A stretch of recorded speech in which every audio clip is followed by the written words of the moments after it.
Hey everyone. So the Nintendo Switch 2 has been out for a few weeks now at this point.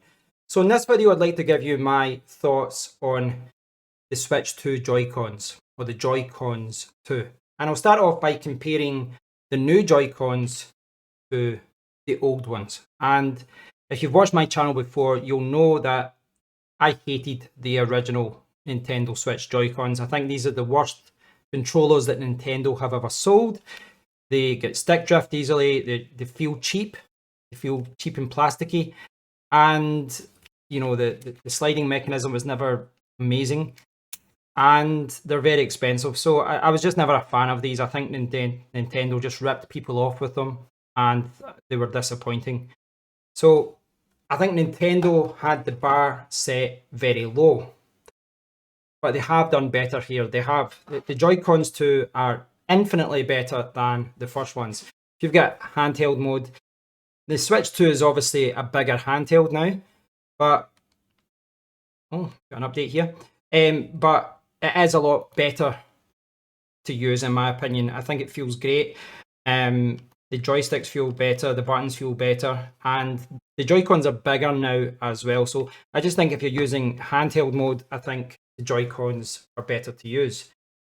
One of the key things about the Nintendo Switch 2 and the Switch 2 Joy-Cons is the new mechanism. And that mechanism is the magnetic connection. And I do think that new magnetic connection isn't just a gimmick. It's very, very easy to use. It's very easy to take these off and put them back on. It works really well. It really does. So I'm a fan of this connection. I mean, just look how easy it is for me to put the Joy-Cons over here. We'll make a full controller. And yes, I think that's a bit dusty, but yeah, I think the whole magnetic connection thing, I don't think it's a gimmick. I think it works well, and I'm behind what they're doing with it. I think it's a good strategy. I think it's a good move. Now, as far as playing with the Joy-Cons, it's better in handheld mode. How does it compare to the original like this? Well, with the kind of default charging grip thing, I think it's better. It's not great in that the Switch Pro and Switch Pro 2 controller is obviously going to give you the better experience.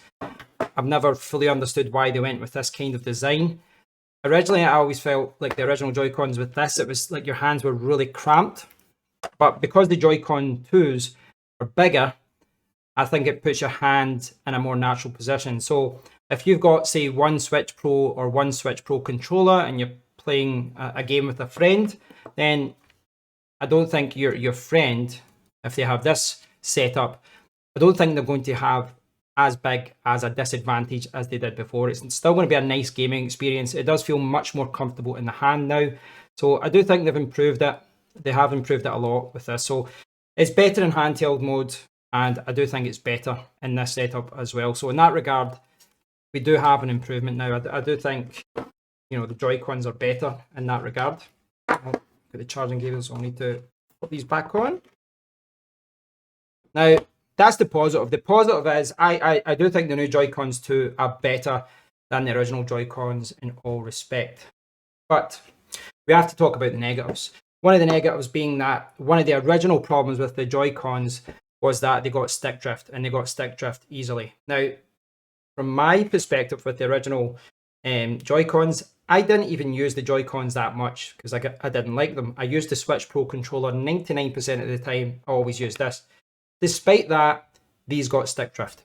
With very little gameplay, these got stick drift. Now, I don't have that issue with the Joy-Cons 2, but there's lots of reports out there. There's lots of people saying that these also suffer from stick drift. And to me, that is a big slap in the face to Nintendo customers, because that was such a big problem with the original Nintendo Switch Joy-Cons.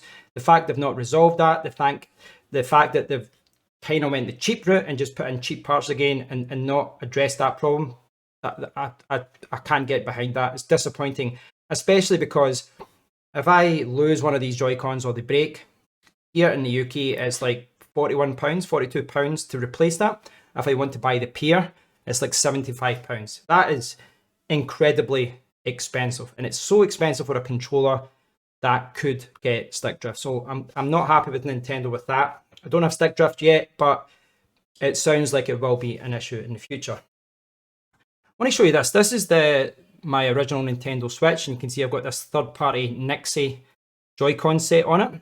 And this kind of highlights one of the issues I've got with Nintendo's Joy-Con strategy. These are cheaper to buy than the original Joy-Cons, and they're so much better.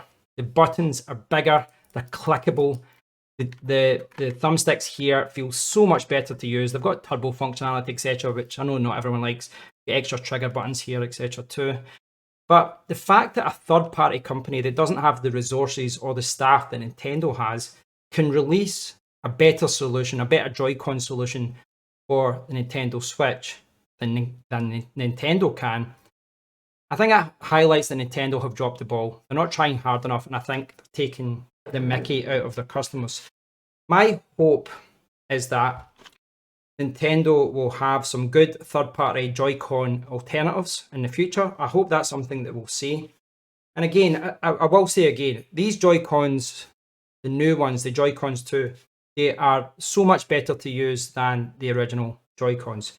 But I still think that these are better Joy-Cons. I think the buttons are better, the thumbsticks are better. So I do hope that in the future, a third-party company will start, like Hori or something like that, Nixie. They will release a good third-party alternative to these Joy-Cons. And it's just a reminder as well, these Joy-Cons are good, they look great, but they're not good enough, I don't think. The fact that these could get stick drift, the fact that some of the buttons still feel a little bit cheap, I don't know. They're not terrible. I don't think the Joy-Cons 2 are terrible, but they just should have been so much better. So hopefully in the future, we will see some good third-party alternatives. I would like to see that. Nintendo have done a better job. The connection's good. The thumbsticks do feel better. It just feels nicer in the hand, especially with the grip, etc. So they have improved. They have addressed some of the issues with the original one, but stick drift should not still be a problem with these controllers. I hate the fact that that is going to be a problem in the future because the Joy-Cons are so expensive to replace. So that's my initial thoughts of it after playing Mario Kart World for a few weeks. That's my initial impressions on these Joy-Cons, the Joy-Cons 2. I'd love to hear your thoughts on it. Please do leave a comment below. Let me know what you think about the new Joy-Cons. If you disagree with me, it's all good. Just post a comment down below. If you enjoyed the video, thumbs up, subscribe to the channel, and until next time, take care.